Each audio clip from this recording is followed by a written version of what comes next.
Hello everyone and welcome. I'm Sarah from Handmade After Dark. I'm an independent Stampin' Up! Demonstrator in Australia, and welcome to day 6 of my Birthday Bonanza series. So for anyone who is joining today for the first time, welcome. I'm doing a 6-day series of birthday cards, so each day there is a video, and for anyone on my email list you also get the PDF tutorial of all birthday cards to help you get a head start on getting a stash together for the year ahead. So if you're not already on my email list, head over to handmadeafterdark.com.au and you can sign up there, and you'll get any tutorials that I send out, deals, any deals that are on offer, classes, all that sort of stuff. All right, so today I've actually got two it's the same design, same layout, just two different colors. I'll take you through one and show the others and go through the colors. There's no difference in layout or technique, anything like that. It's just different colors. I've used the same DSP, just a different design, different blends for the coloring, and different color cardstock. That's it. Alrighty, so today's card, the final card, is this one. This is the one that we will go through. So I'm using the Darling Dinos stamp set. Now there used to be a die set to go with this. That has now retired, but the stamp set is still available, and you don't need the dies for this card. If you do have the dies and you want to step it up a bit, then absolutely you can stamp and die cut the dinosaur, any other elements that you want to add, but you do not need the dies for this card. Alrighty, so this one is Azure Afternoon for the base and Balmy Blue. So they're the main two colors. So let's get started, and I need to make sure I remember to add my ribbon before I adhere to the card base. I have a habit of forgetting. So the basic white is embossed with the Gathering Leaves embossing folder, and then I've got some of the beautiful bouquet designer series paper. Actually, that's the side I want, and I've just cut the two pieces so there is a slight overlap when sticking them together. So what I actually will do it this way so that we get the right size. I will adhere the embossed piece first, and I like to use, I use the liquid glue a lot, but it is particularly good for embossed pieces just because the glue gets into all the nooks and crannies and helps it adhere better. So I'm just spreading out the glue as much as I can. So you don't want it too thick, but do want to spread it out as much as you can. You just don't want it seeping at the edges. All right, so we'll put this one down first, leaving a thin border on all edges, all sides, and then this one is going to sit over the top, so there's enough room there.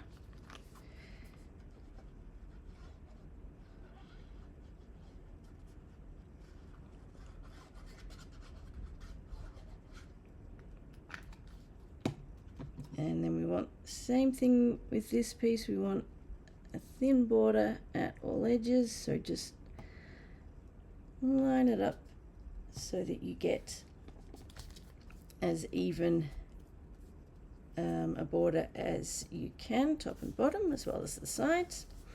All right, so that's that bit done. Then need to make sure we add the ribbon. So I'm using the Cloud Cover faux linen ribbon. So I'm just going to cut a piece long enough to wrap around, and I like to use tear and tape for adhering ribbon whenever possible.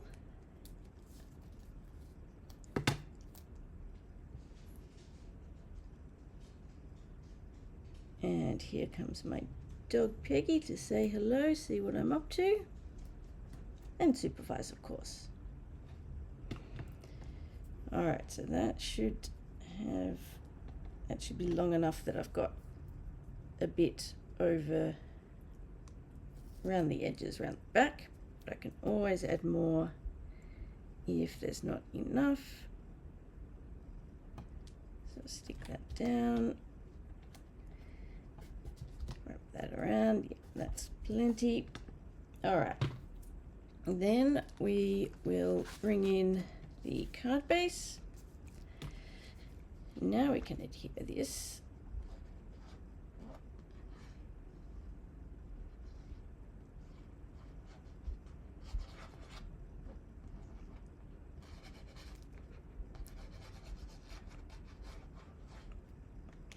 Okay. And again, we want even border on all sides. And that's one of the other advantages with the green glue, is that you do have a little bit of time to adjust if you haven't got it quite right. Whereas with a lot of the others, once it's down, it's down. So you get that little bit of wiggle room with the green glue, which is very handy, particularly when you've got really fine borders, or you need to be very exact with where you stick things. Alright, that piece is done. We'll put that to the side for the moment.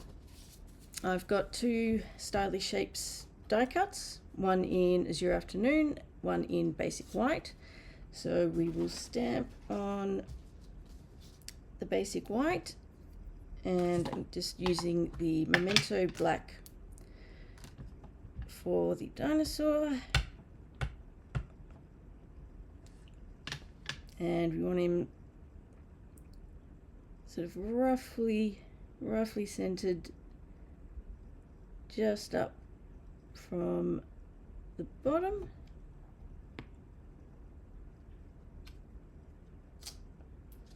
There we go. I think my Memento needs some more ink, but that's fine. I'll do that later. And then we will bring in some Granny Apple Green, and we are just going to stamp the little grass image around.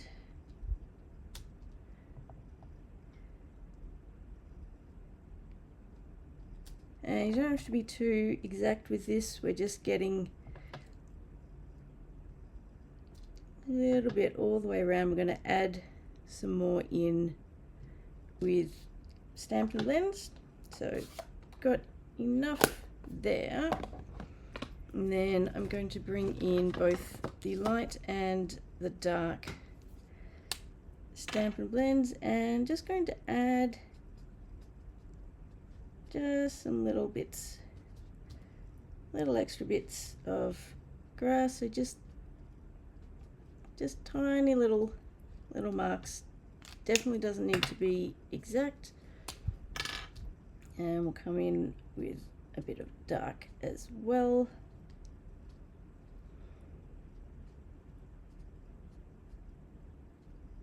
And you can do as much or as little as you like for this. And do a little bit more around the edge there.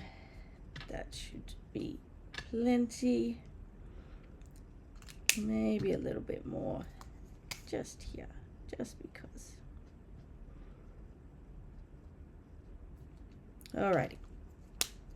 Now we need to colour the dinosaur. So I am using the light smoky slate. You could also use grey granite for this one, or any kind of sort of greyish colour. Some light shy shamrock, and then some light blueberry bushel and dark balmy blue. Actually, where is my light balmy blue? I think I need light as well. There it is. Alright, so I'm going to start with the light balmy blue, and I'm just going to colour all over.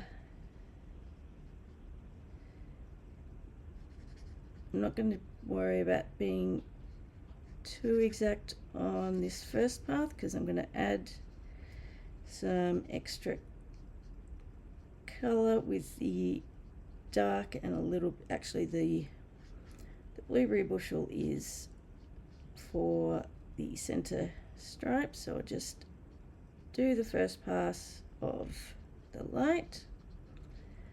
But again, you can use whatever colors you have. So if you've got, say, pool party, that would work. Any sort of light and dark blue is going to work. And of course you could go with a completely different color scheme, which I've done in the second card. Alright, so let's add a little bit of dark, so I'll add some here, a little bit down there. And you don't have to be too exact with this, you just want to add a little bit of shading and depth.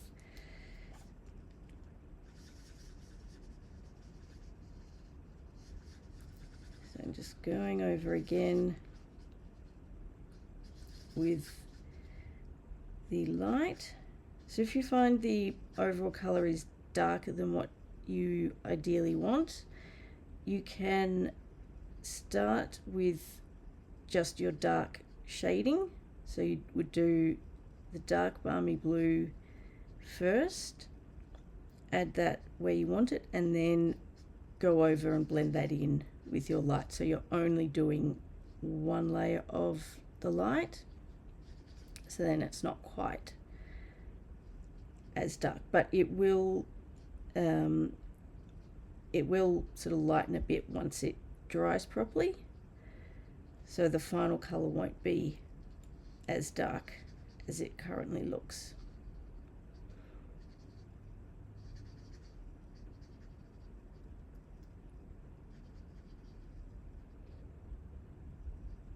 So I'm just going to make sure I do get all those bits that I didn't worry too much about the first time.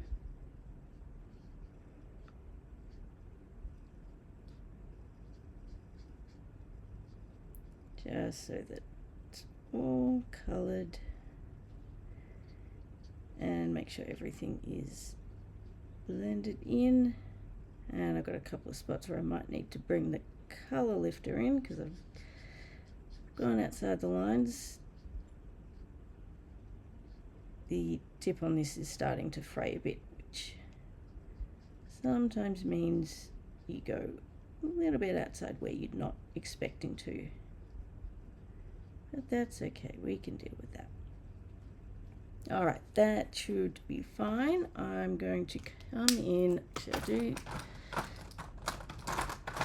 so here's the color lifter.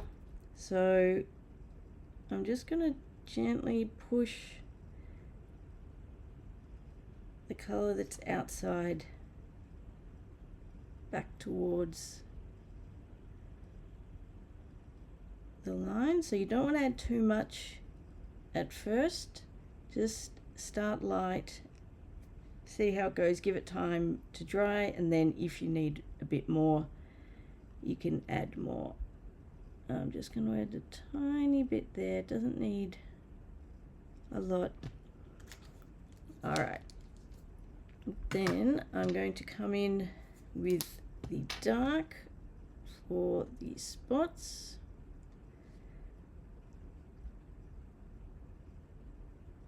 And so I wasn't particularly worried if I went over the lines for those ones, because I was adding the darker over the top, so it's not going to be an issue. And I'm going to do a couple of layers of the dark just to make sure it's dark enough and there's enough contrast. Alrighty, that should be fine. And then I'm going to bring in the light blueberry bushel. And so the dark balmy blue and light blueberry bushel for the stripes.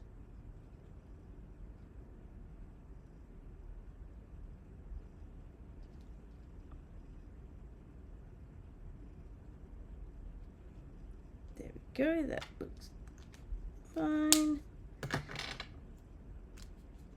And then we want the light shamrock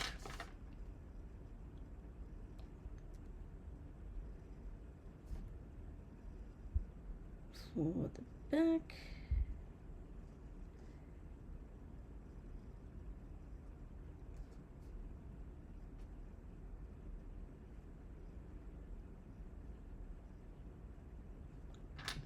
And then the smoky slate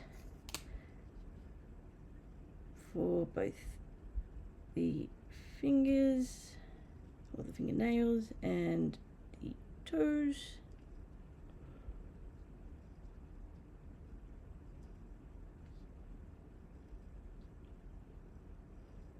There we go.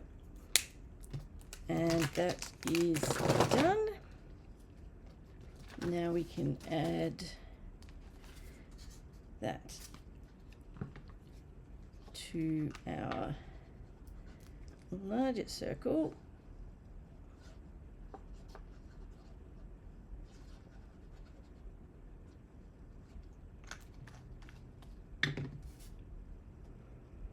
Oops.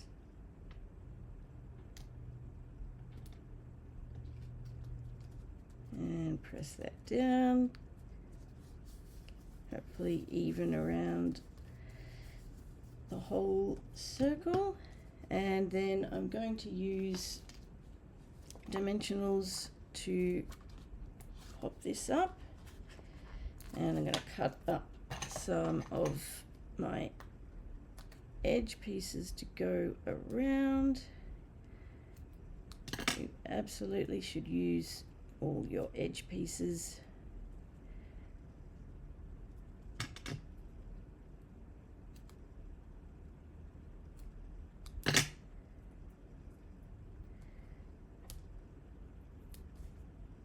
So I'm just going one in the center and then smaller pieces just all the way around. I like it to be reasonably even with the dimensionals so that it's sort of fully up, it's not going to sort of sink in certain spots because there's no dimensionals. Does mean you end up with lots of back-ends everywhere though, but that's all right. And once we get them all off,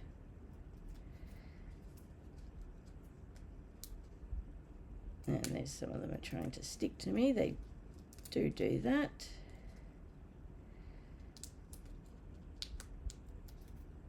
Alrighty, so let's get that down. That's going in the center here. And then we need to do some heat embossing for the sentiment. If you don't want to heat emboss or you don't have heat embossing tools, you could either use a lighter cardstock and a dark ink, so Memento Black or a dark blue, or you could still use the same color, the Azure Afternoon, and just stamp in it as dark a color as you've got, so black or really dark blue. All right, so got everything here. Let's just move this to the side so I've got enough space. I've got my blends all over the place. All right, so I've got using the white embossing powder, but first things first, we need to give the cardstock a good going over with the embossing buddy. This just helps remove any static so that you don't end up with bits of embossing powder where you don't want it. All right, and then bring in the Versamark and sentiment stamp. So I'm used to using the happy birthday. And aiming for the middle.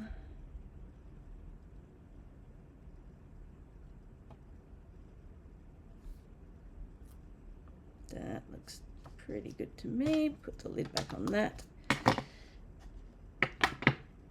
And then cover that with embossing powder. Be careful if you have any fans or aircon going,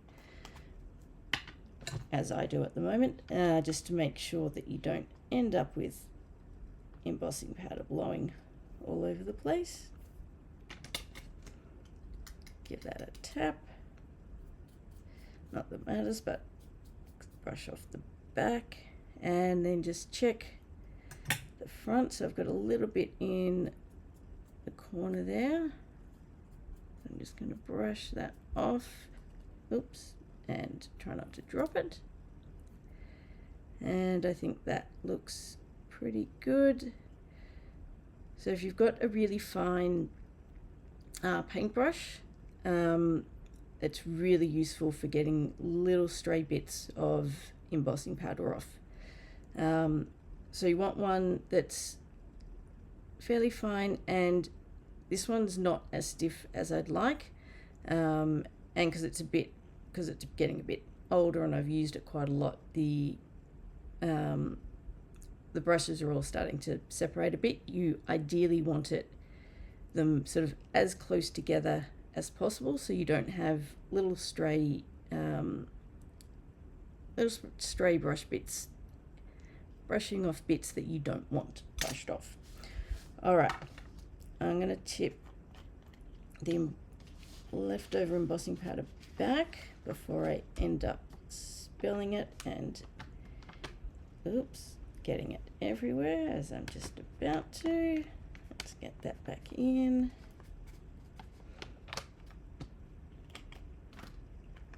Make sure that's on properly.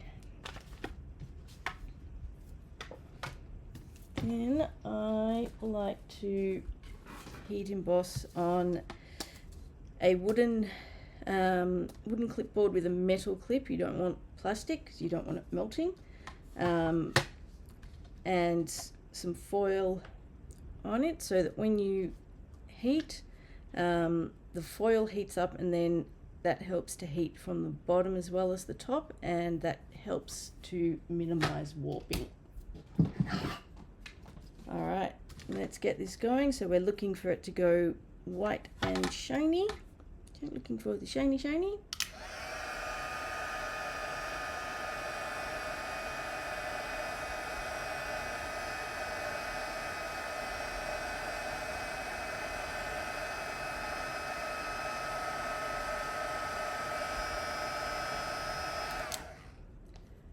All right, that looks pretty good. Just double check that all of your embossing powder has melted. I think that looks pretty good. I'm happy with that. And just be careful when you are taking it off. The metal clip will potentially be hot, particularly if your piece like this is quite small, so the heat has been around the clip, so just be careful. But this one is fine. So we can put that aside. We bring our card back in, and we're just going to pop this one up on dimensionals as well.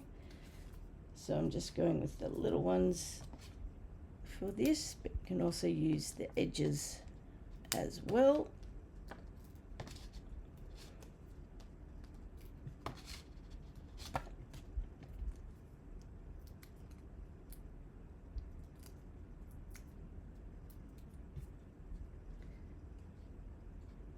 we just want this one a little bit up from the bottom. There we go. And let's add the insert. So just a basic white insert.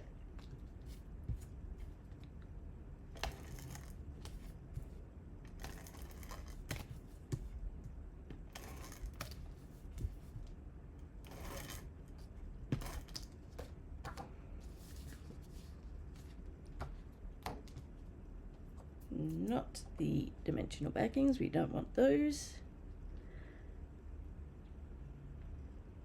Get that down, even borders on all sides. We'll flip it back over. So embellishments, I'm using 2 lots. So I'm using some of the rainbow adhesive backed dots. So just a couple of those going on the sentiment panel.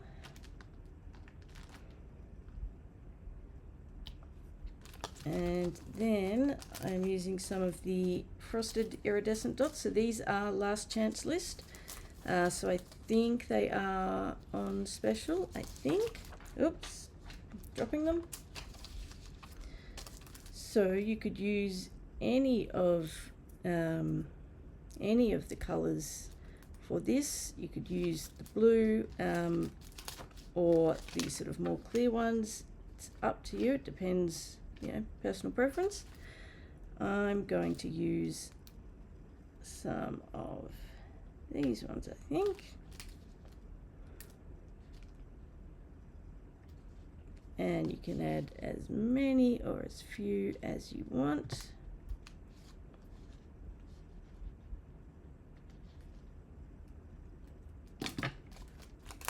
Those to the side. Fold that over. And there we go. So that is that color. The other one I did is this one. So this one is a Petunia Pop base and fresh freesia. And then for the coloring, I just used the light and dark fresh freesia, and then Shy Shamrock. Same for the back, Berry Burst and light. Petunia Pop. Petunia Pop and light pumpkin pie for the middle. Same smoky slate as the other one, and then granny apple green for the grass. And the ribbon is the Petunia Pop iridescent ribbon. And then same heat embossing, same embellishments, just different colours. So that is the 2 cards. The PDF tutorial, if you haven't looked at it yet, for those on my email list, it has the measurements and colours for both designs, so you've got the 2 there.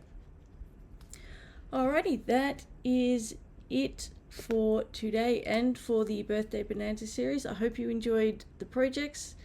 Please remember to like and subscribe my YouTube channel. It really helps me out and I do appreciate it. I would love to see what you come up with from the projects that I've shown. Love to see your designs, your take on it. So please do feel free to share, and please also feel free to reach out if you need any help with any of the projects. Alright, that's all for today. Until next time, happy crafting. Bye.